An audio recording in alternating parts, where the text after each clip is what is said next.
Okay guys, eto na, ready to eat na ang ating pumpkin soup or kalabasa soup. Shall we begin?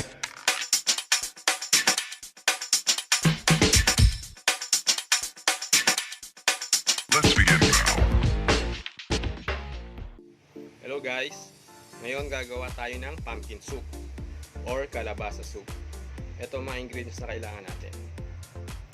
Kalabasa na hiniwa ko into cubes para mas madaling madurog. Onion, sibuyas, bawang, all-purpose cream, chicken cubes, salt and pepper, at saka butter. Okay. Okay guys, ngayon mainit na yung paglulutuan natin. Lagay natin yung butter.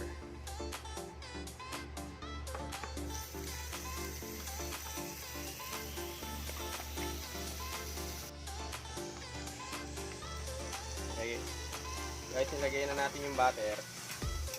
Igisa natin yung sibuyas, bawang at sibuyas. Sabay ko na itong nilalagay.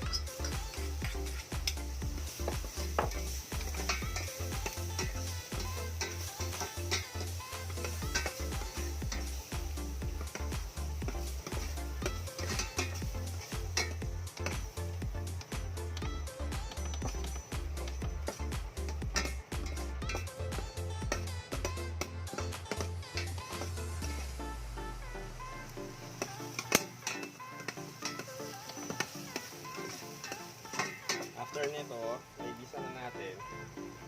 Lagyan na natin yung kalabasa. Halu-haluin lang natin. Igisa lang natin siya kasama yung bawang at sibuyas.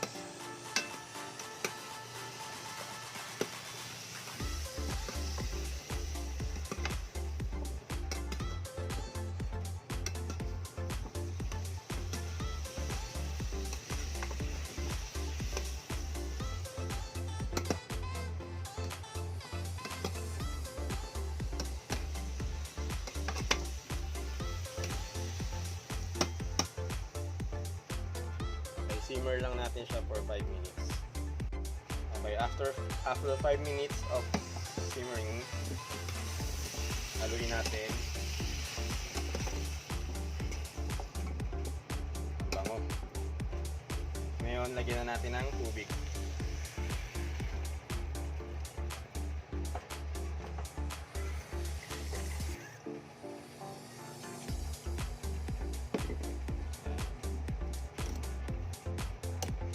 Ngayon, taasan natin yung heat para mabilis kumulo. Palalambutin lang natin ito para mas madali nating ma-mash.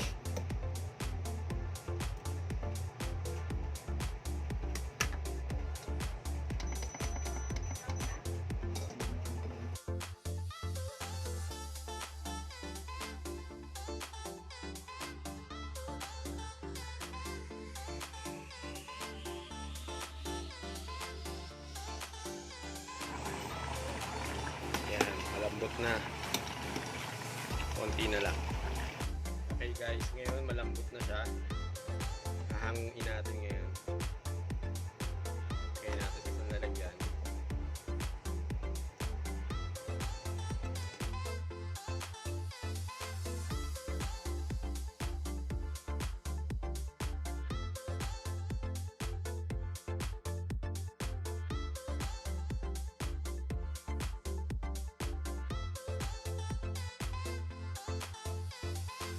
Okay, ngayon guys, lipat natin yung iba dito sa mas malaking lalagyan kasi gagamitan natin itong kasi wala tayong blender, so mamanual natin yung pagdurog sa kanya. Ayan, ganyan. Wala ka naman ng effort sa pagdurog dahil sobrang lambot niya na. Maganda pakuluan yung mabuti hanggang sa nakita nyo nadudurog-durog na.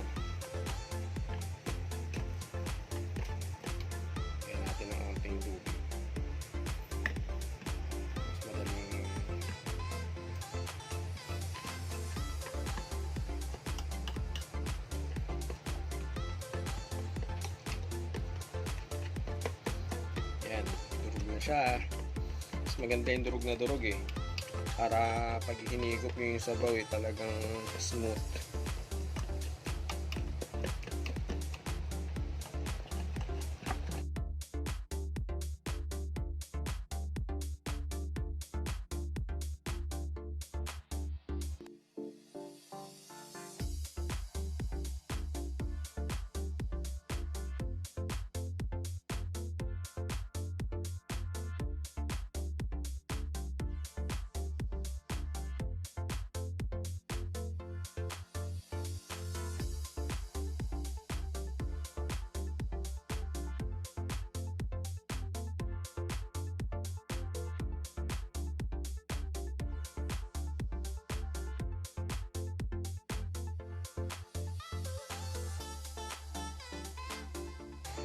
Okay guys, ngayon tapos na natin madurog yung kalabasa. Ibabalik natin dun sa tutukan.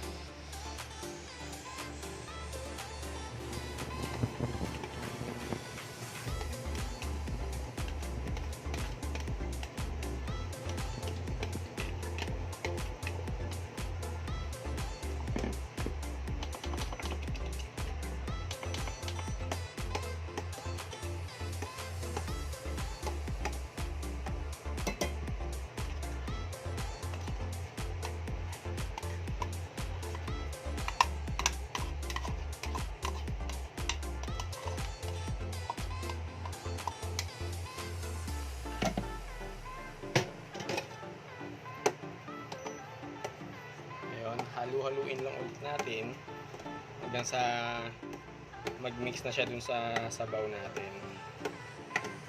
Ganda na ng consistency oh. Pag may mga nakita naman kayo medyo bubuo pa, mamaya lang sa pagkulo madudurog na rin yan. Yan, tulad yan. Mamaya wala na yan.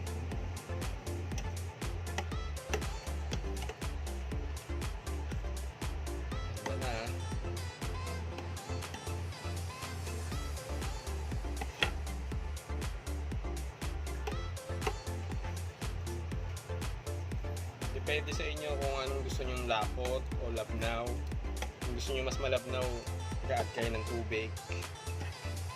Pero sa akin parang okay na to. Ngayon,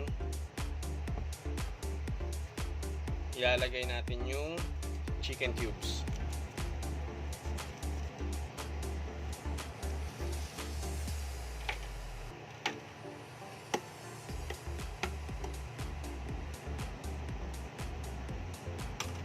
Ito gamitin natin para mas maganda yung halo.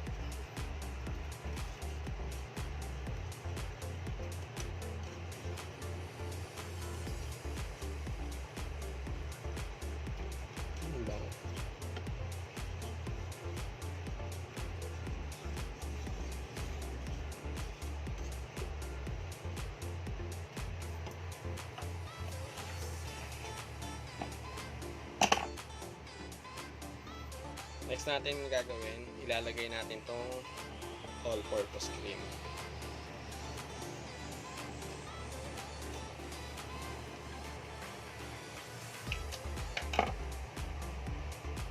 Salin na natin to lahat.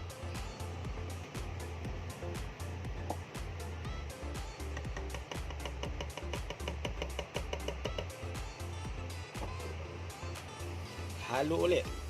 Haluin lang natin, haluin. Wow! Ganda na ng itsura niya, guys. Yan, no? May mga nakakain yung pumpkin soup sa hotel. Mas kayang-kaya nyo gawin nyo at mas masarap pa. Ang bango. Yung Nestle cream talaga ang magdadala ng pagka-creaminess niya. Ayan, no? Wala ka nang makikitang buo-buo. Halos talagang smooth na siya. Kukuluin lang natin to ng onti pa.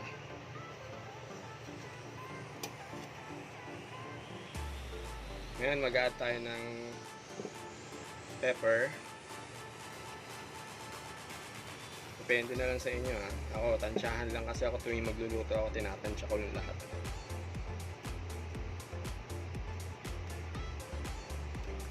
Haluin nyo lang.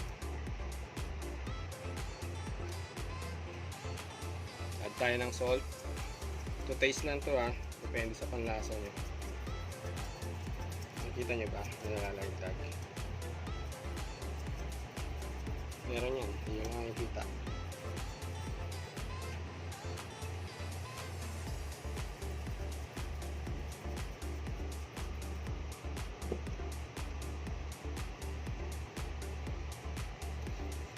Bango.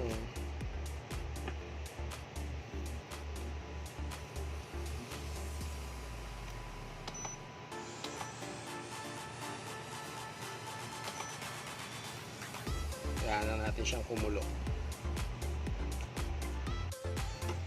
Okay. Ngayon guys, tapos na ang ating very creamy pumpkin soup. Isang masustansyang soup para sa atin lahat. Yan. Wala pong blender na ginamit dyan. Manual po lahat. Ganda ng consistency. Alright, kain na. Okay guys, eto na. Ready to eat na ang ating pumpkin soup or kalabasa soup.